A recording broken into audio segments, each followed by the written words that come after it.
Que después de una semana en la que el señor Maya ha perdido todas las votaciones, no ha ganado usted ni a las chapas, uno no se puede resistir a la tentación de hacer lo que sea para ganar alguna votación. Lo veremos luego, porque realmente la redacción de la declaración, en la que se mezclan hechos diferentes, de diferentes días, etcétera, intentando, evidentemente, atraer de manera tan evidente como pueril al PSN, no tiene desperdicio.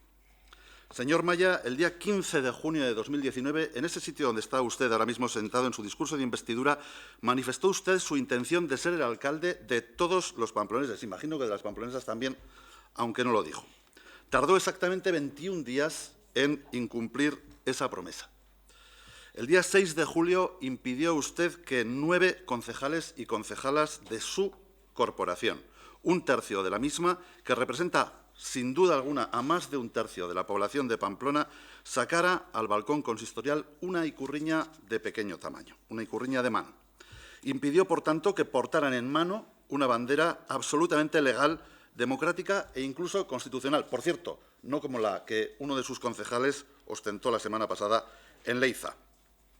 Y para ello no vaciló, además, en ordenar el uso de la fuerza contra sus propios concejales y concejalas en un acto vergonzoso y sin precedentes.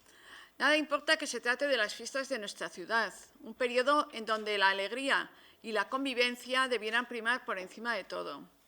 Además, teniendo en cuenta que somos el centro de atención de casi todo el mundo en ese momento. Lo que sí le puedo decir es que en el Parlamento nadie se ríe del que está hablando. Usted lo hace constantemente y es una gran muestra de mala educación, se lo puedo asegurar. Y si lo hace otra vez conmigo, le voy a pedir amparo al señor alcalde porque creo que no hay derecho a hacer lo que hace usted. Simplemente yo le puedo decir que en el Parlamento nadie se ríe del que está hablando. Usted tiene esa costumbre, lo he visto en las comisiones y desde luego hoy lo ha vuelto a hacer. Pero bueno, allá usted. Sabrá que yo me río mucho, pero no de nadie. No de nadie.